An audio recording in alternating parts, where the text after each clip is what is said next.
अपनी माँ से कहो जायदाद मेरे नाम कर दे। रात के 2 बज रहे हैं पर मुझे नींद नहीं आ रही है। मन बहुत उदास है। एक बार पलटकर पति वीरेन की तरफ देखा तो वो बड़ी ही सुकून भरी नींद में सो रहे थे।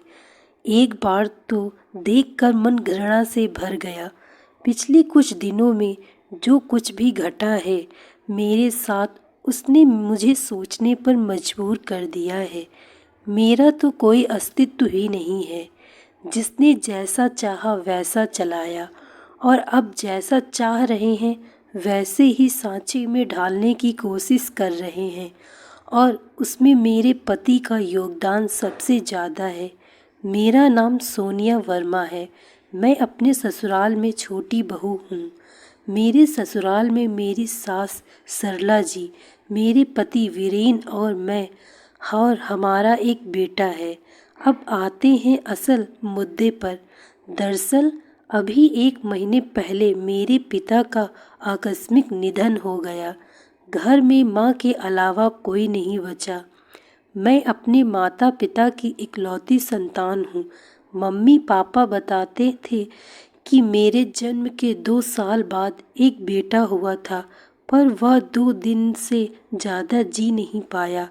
इसे अपनी नियति मानकर उन्होंने मेरी परवरिश पर ही ध्यान दिया और दूसरे बच्चे की आस छोड़ दी। खैर, पिताजी की मृत्यु के बाद अब कई फैसले लेने थे। सबसे बड़ा फैसला कि माँ कहाँ रहेगी, क्योंकि माँ अब बिल्कुल अकेली हो चुकी थी। इसलिए मैं उन्हें अकेला छोड़ना नहीं चाहती थी, लेकिन ससुराल में माँ को लाने को भी तैयार नहीं थी। कारण, जब मेरे बेटे ने जन्म लिया था उस समय मेरी माँ यहाँ 1 महीने के लिए आई थी। मेरी सास और मेरे पति ने तो उन्हें नौकरानी ही समझ लिया था। बेचारी मेरी माँ सुबह से रात तक काम ही लगी रहती थी, पर मजाल है कि दोनों माँ बेटे में से कोई उनकी मदद तो करा दे। लेकिन इस बारे में वीरेन को कोई चिंता नहीं थी, बल्कि वह तो दिन रात यही बातें करता था कि प्रॉपर्टी का क्या करना है, क्योंकि उसे अच्छे से पता था कि माँ ने पूरा फैसला मेरे ऊपर डाल दिया है। लेकिन मैं तो यह देख कर हैरान थी कि ससुराल में तो मुझे कभी निर्णय लेने नहीं दिया जाता था। आज मेरे मायके में भी मुझे फैसले लेने का हक नहीं था। वीरेन मुझे अपने हिसाब से चलाने की कोशिश कर रहे थे। इस 1 महीने में मुझसे कई बार कह चुके हैं कि अपनी माँ से कहो कि प्रॉपर्टी मेरे नाम कर दे, तो मैं उनकी जिम्मेदारी उठाने को तैयार हूँ। वैसे भी अब वह अकेली क्या कर लेगी, किसी न किसी सहारे की ज़रूरत तो पड़ेगी ही ना। पर मेरा मन नहीं मानता। जो इंसान अपनी बीवी के हाथ में खर्चे देने से पहले 10 बार सवाल जवाब करता है, 10 बातें सुनाता है, वो उसकी माँ की खर्चा उठा ले, ऐसा हो नहीं सकता। और दूसरी और ज़रूरी बात, उनके माँ ने कौन सी अपनी प्रॉपर्टी उनके नाम कर दी, पर फिर भी खुशी खुशी उनका खर्चा तो उठा रहे हैं ना। तुम्हारे भैया भाभी तो बाहर रहते हैं, साल में 2-3 बार आते हैं, सारा खर्चा वीरेन ही तो उठाते हैं। तो ये इंसान मेरी माँ से सौदेबाजी क्यों करना चाहता है? बस यही बात मेरे दिल को चुभ रही है। कल रात जब सासू माँ से इस बारे में बात की तो उन्होंने मुझे ही डांट दिया। क्या गलत कह रहा है वो? मेरा बेटा तुम्हारी माँ के खर्चे क्यों उठाएगा? बेचारे को कोल्हू का बैल समझ रखा है क्या?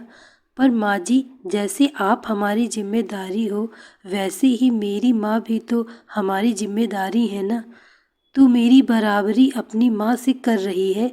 मैंने अपने बेटे को जन्म दिया है, पाल पोस कर बड़ा किया है, बदले में वह मेरी सेवा कर रहा है, तो तुझे देखकर जलन हो रही है।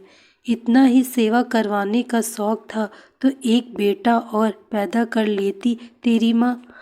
और वैसे भी औरत को क्या पता कि किस तरह से फैसले लेने हैं। तेरे पापा तो रहे नहीं, अब तो निर्णय वीरेन ही लेगा ना। इसके आगे मैं कुछ कह ना सकी। गलत तो कुछ कह नहीं रही थी वो। मैं बेटी हूँ, बेटा नहीं, यह मेरी सास ने बता दिया था। पर बेटा मजबूत हो और बेटी कमज़ोर, ऐसा हो नहीं सकता। अब मेरे दिमाग में एक ही बात है। मैं निर्णय ले चुकी हूँ कि मुझे क्या करना है। बस वह निर्णय लेकर मैं सो गई। सुबह जब उठी तो आज की सुबह कुछ अलग ही लगी। मैं जल्दी जल्दी घर के काम कर रही थी। मुझे देखकर मेरी सासू माँ वीरेन से बोली, आज बहू को कहीं जाना है क्या? बड़ी जल्दी जल्दी काम निपटा रही है। मुझे देखकर वीरेन ने कहा, कहीं जा रही हो क्या तुम? हाँ, माँ के पास जा रही हूँ। क्यों? तुमने तो मुझसे पूछा भी नहीं। सोच रही हूँ कि वहाँ का घर बेच दूँ।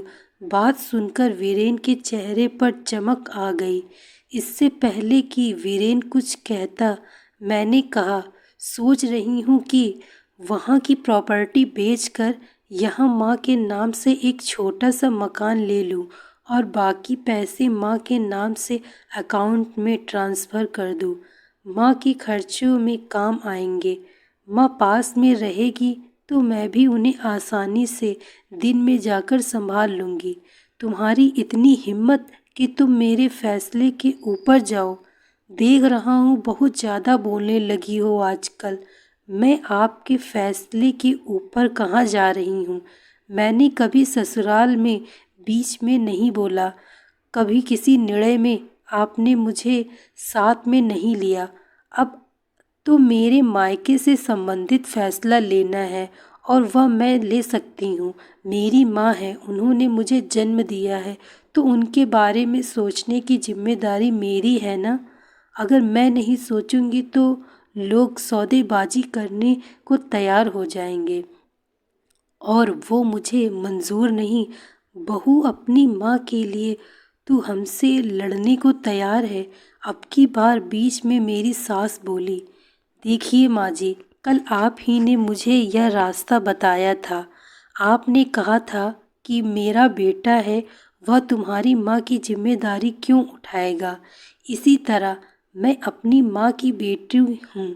अगर मुझे रोका तो मैं आपकी जिम्मेदारी नहीं उठाऊंगी।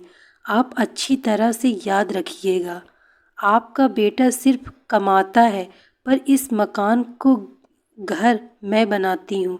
मेरी बात सुनकर दोनों में से किसी ने कुछ नहीं कहा।